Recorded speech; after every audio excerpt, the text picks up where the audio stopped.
ओम साई राम। श्री साई बाबा ने समाधि लेने से पहले कहा था कि अगर मैं अपना देह छोड़कर जाऊंगा तो भी भक्तों के पुकारने से दौड़ा चला आऊँगा। इस सही वचन के अनुभव अनेकों सही भक्तों ने वक्त वक्त पर लिया है। आज मैं आपको ऐसा अनुभव बताने जा रहा हूँ जो साई समाधि मंदिर में एक भक्त को आया था। शिरडी संस्थान में होने वाले हर एक कार्य पर बाबा की किस तरह नज़र होती है, ये आप इस अनुभव से जान जाएंगे। ये अनुभव बताने से पहले आपको विनती है कि अगर आपने ये चैनल सब्सक्राइब नहीं किया तो ज़रूर कीजिए और वीडियो के नीचे दिए गए थैंक्स बटन के द्वारा अर्थ सहयोग दीजिए। ये घटना तब की है जब समाधि मंदिर के पीछे साटेवाड़ा था। इस वाड़े में बाहर गांव से आने वाले भक्त रुकते थे। सही सहवास में रहे नाना साहब रासने जी भी जब शिरडी आते थे तब इसी साटेवाड़े में रुकते थे। पुणे में रहने वाले स्वर्गीय विनायक प्रभुने जी, इन पर रासने जी का पुत्रवत प्रेम था। प्रभुने जी भी शिरडी में जाते थे तब रासने जी के साथ साटेवाड़े में ही रुकते थे। एक दिन शिरडी संस्थान में काम करने वाला राजू नाम का युवक प्रभुने जी को मिलने साटेवाड़े आ गया। आते ही उसने कहा, मेरी शिरडी संस्थान में नौकरी परमानेंट हो गई है। पहले राजू टेम्पररी नौकरी पर था। प्रभुने जी ने कहा, ये तो बहुत अच्छी बात है। राजू ने कहा, मेरी नौकरी बाबा ने ही परमानेंट की है, वो अनुभव आपको बताता हूँ। प्रभुने जी खुश होकर बोले, अरे वाह, ज़रूर बताओ। राजू ने अपना अनुभव बताना शुरू किया।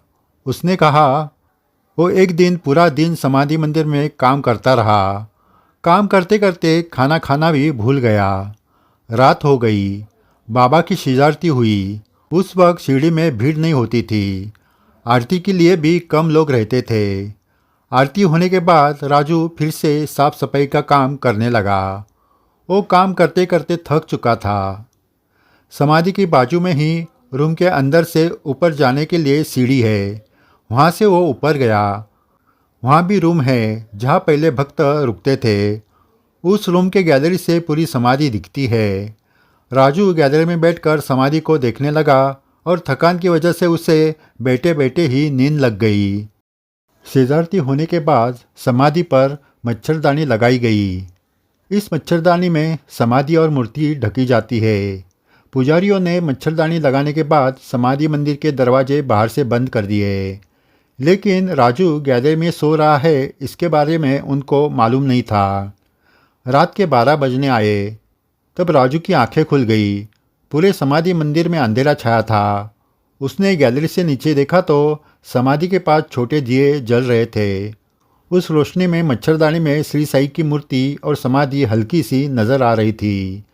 लेकिन राजू डर गया, क्योंकि रात में समाधि मंदिर के अंदर किसी को भी रुकने की अनुमति नहीं थी। डर के साथ राजू के पेट में चूहे भी दौड़ रहे थे।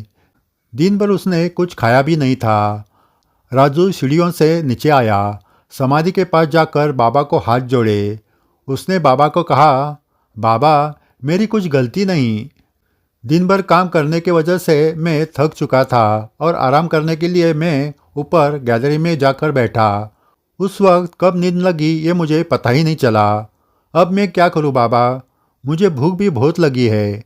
यहाँ कोई खाना भी नहीं है और मैं बाहर भी नहीं जा सकता। उस शांत वातावरण में समाधि मंदिर में राजू के शब्द गूंज रहे थे। राजू कुछ देर शांत खड़ा रहा और एक अद्भुत घटना समाधि मंदिर में होने लगी। राजू ने मच्छरदानी के अंदर कुछ हलचल देखी। कौन था अंदर? राजू के तो रोंगटे खड़े हो गए। डर के मारे वो पीछे हट गया। कुछ ही क्षण और एकाएक मच्छरदानी ऊपर उठाई गई। अंदर प्रत्यक्ष श्री साई बाबा सगुण रूप में खड़े थे। बाबा ने ही मच्छरदानी का कोना पकड़कर ऊपर उठाई थी। राजू आंखें फाड़कर उन्हें देख रहा था। सफ़ेद कफनी, सर पर सफ़ेद वस्त्र लपेटे हुए, गुलाबी रंग का तेजपुंज चेहरा। मंद मंद मुस्कुराते हुए बाबा ने कहा, तुझे भूख लगी है ना? ऊपर आ जाओ, यहाँ शिरापुरी रखी है, वो खा जाना, चिंता मत कर। राजू के तो हाथ पांव काँप रहे थे।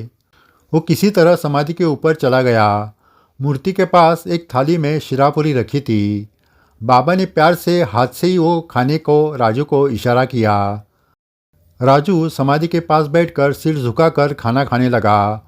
उसे इतनी भूख लगी थी कि उसे ऊपर देखने की याद भी नहीं रही। खाना खाकर उसने ऊपर देखा तो वहाँ कोई नहीं था। राजू फिर कांप गया, क्योंकि अब तो वो समाधि के पास मच्छरदानी में अकेला बैठा था। श्री साईं बाबा सगुण रूप में वहाँ नहीं थे। राजू ने मूर्ति को देखा तो वही मंद मुस्कान मूर्ति के चेहरे पर थी। राजू की आंखें भर आई। उसके लिए बाबा प्रत्यक्ष देह धारण करके आए थे। वो हड़बड़ी से मच्छरदानी के बाहर आकर नीचे उतरा।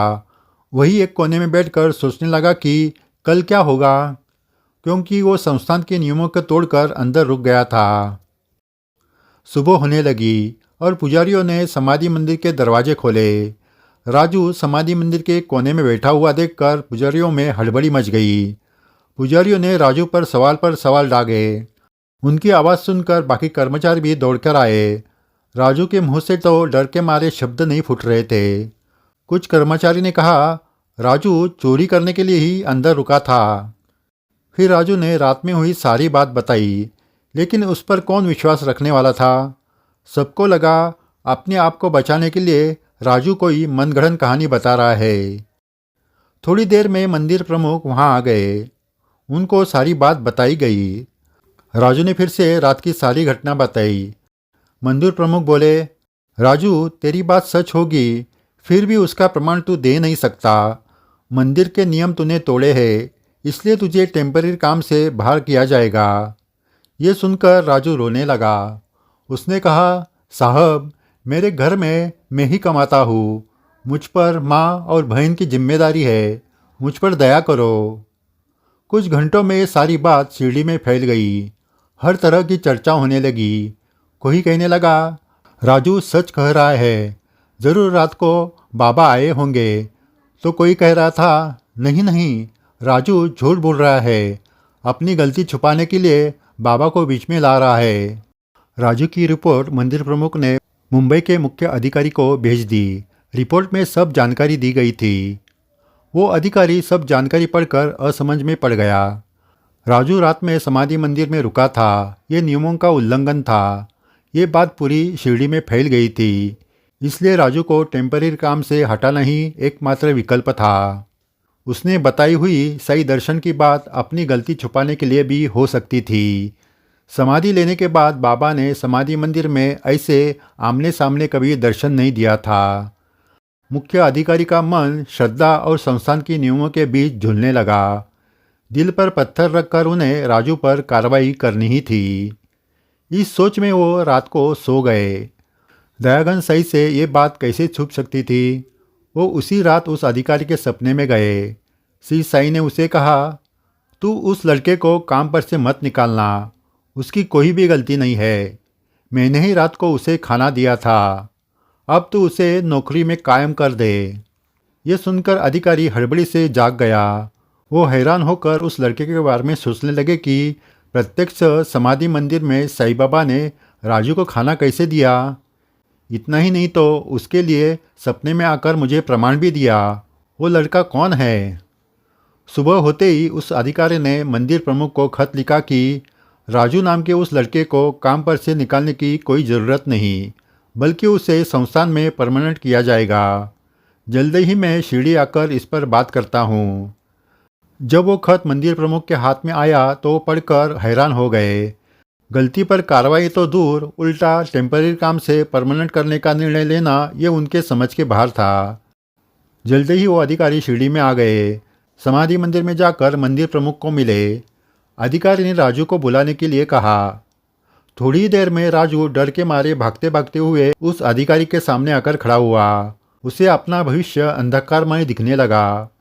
अब यहाँ से उसे सीधे घर जाने का ही आदेश मिलेगा, ये राजू सोच ही रहा था कि उस अधिकारी ने राजू के पाँव छुए। ये दृश्य देखकर सब हैरान हो गए। राजू को लगा कि वो कोई सपना देख रहा है। अधिकारी ने राजू से कहा, सचमुच तू भाग्यवान है, प्रत्यक्ष साईं ने तुझे खाना दिया। इतना कहकर उस अधिकारी ने बाबा उनके सपने में कैसे आए और क्या कहा, ये सब बात मंदिर प्रमुख और कर्मचारियों को बताई। सब हैरान होकर सुन रहे थे। राजू की आंखों से तो आंसुओं की धारा लगी थी। फिर सभी साई समाधि के सामने गए। श्री साई के सामने सब नतमस्तक हुए। राजू ये अनुभव प्रभुने जी को सुना रहा था, तब उनके भी आंखों से आंसू बह रहे थे। खुद प्रभुने जी ने यह अनुभव श्री साई सागर के संपादक धनंजय नाई को बताया था। इस घटना को बहुत साल बीत गए हैं। राजू आज संस्थान में नहीं है, उस वक्त के लोग भी आज नहीं है, लेकिन श्री साई आज भी है और कल भी रहेंगे। जहाँ जहाँ भक्त उन्हें पुकारेंगे वहाँ वहाँ वो दौड़े चले आएंगे। श्रद्धा अटल रखें। ऐसे ही अद्भुत अनुभव आप तक पहुँचाने के लिए हम दिन रात कार्य कर रहे हैं। आपका इस सही सेवा में सहयोग चाहिए। चैनल सब्सक्राइब नहीं किया तो ज़रूर करें और वीडियो के नीचे दिए गए थैंक्स बटन के द्वारा आपको जितना हो सके उतना अर्थ सहाय्य करें। सही चरणों में सेवा अर्पण करें। जय साई राम।